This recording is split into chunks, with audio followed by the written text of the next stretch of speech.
So this is the place where my father's buried, just back in the forest behind us. And he died over a 5-year period from when I was 14 to 19 from cancer. He wasn't very comfortable talking about it. I sort of had to come to terms with death. It was the first person who was close to me who I knew who died.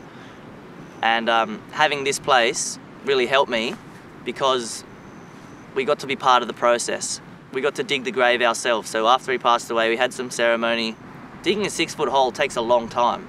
It's hard. Like if you hit a root, you're fucked. You got to like get the chainsaw out. It takes forever. We were lucky it only took us about 6 hours. Sometimes it takes 3 days if you hit a lot of roots. And we had a whole team of people who were there to help. So yeah, it was really sad. We were digging my dad's grave, but everyone was there helping. We got to build the coffin as well. So I guess I'm just really grateful to have this place to sort of help learn about death, come to terms with it. I'm totally comfortable with it. Makes me more happy in everyday life, not being afraid of death and knowing it. It's now nearly 5.5 years since his father and my husband died. So for the first few years, he wasn't physically very affected by the cancer, but mentally, he was very, very distressed and often quite angry and depressed in coming to terms with that and in trying to decide what to do. And as the years passed and he tried different treatments, they brought him extra years of quality of life that were really worthwhile. But there was always that spectre hanging that his PSA was rising, and it inexorably rose quite quickly. And his actual well-being was kept at a level that was he could enjoy life till really the last 6 months or so. And then when he began to go downhill and the treatments could no longer delay it or help, he still never was somebody who talked about the fact that he was going to die, and he kept it to a very close circle of family and friends for as long as possible, because he didn't want other people to think of him as somebody with cancer or with limited time. And he also didn't want to dwell in that reality himself, and he didn't want the family to. So the same year that Dad died was the same year I was diagnosed with diabetes. Didn't see it coming. Always been really healthy. And then we had this trip to Central Australia, and in that trip I just started getting really sick, but I didn't really realise it. And a week later I ended up in hospital. I'd been taking Dad to hospital so much lately. It was like a really interesting role reversal. I ended up in the hospital bed, in comes Dad, had a new treatment. He was looking fresh as a daisy. And it was just like a really weird flip that happened in that last year. And now I'm dependent on this stuff or I'm dead, this modern medicine. And that made me face my own mortality a lot, because I just had to come to terms with that. It's just something I've got to manage all the time. And if you don't, you'll either die or your life quality just goes down. In that last month or so, I made a real effort to bring people into the home who were comfortable with music and with singing, because I had seen somebody else approaching death with the family just standing around for days not knowing what to say, what to do.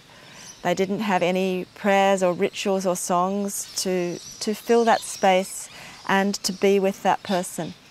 And so one of the very rich and beautiful features of those last weeks were that we had every day singing with him and around him.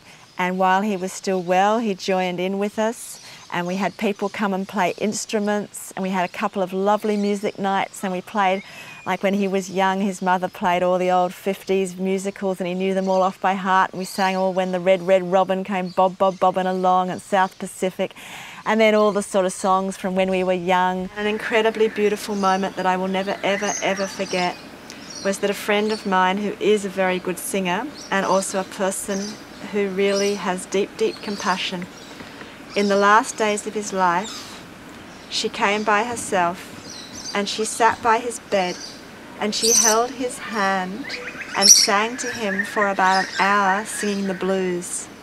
And those blues songs that are just so full of pain and sorrow and weeping and love, she just sang a whole lot of those plus some uplifting ones and sat there, and there were tears coming down her face at times, but the beauty of her voice and that connection, and then some really songs that would kind of, in a sense, send him on his final journey with deep good love in his being.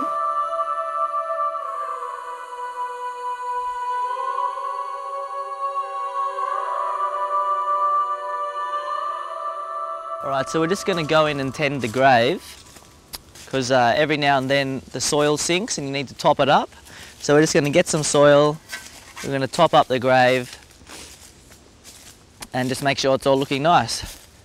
So actually, after it was dug, the first time it was dug, I came back in here the day before the burial and just lay in the bottom for a while, which is really nice. So I can picture like where Dad's lying right now, I can see what's above him. It's really nice, so come down. So here we are at the grave, and it's funny to think that I'd like to get buried here one time as well. But like I was saying, how Dad didn't really talk to me that openly about that he was dying. The only time he did say something, which sort of freaked the rest of my family out, but I liked it, was he said, if I die, make sure you keep my skull and you can drink wine from it. Keep it on your desk. And that was it. That's all I got. That's all I got from him about the fact that he was going to die. We both really loved nature and wild places and rocks, and so it is a wonderful privilege to be able to be buried in a forest, in a place where it can still be wild. And so I only wanted to add things to the grave which kept that spirit of a wild place, but marking that this was also a grave. And so we searched for special boulders that were rounded by water in beautiful pure colours of white and gold granite to mark the edges of the grave. And when I took one to the stonemason for the plaque, he said that it was too small for the job, but that I was doing something called kerning, which is a Celtic word to seek the memorial stone for somebody. And so we are still going a kerning one more time to get a bigger boulder to put the plaque. And then, as it says on the plaque at the bottom, he truly can rest in peace, one with the earth he loved.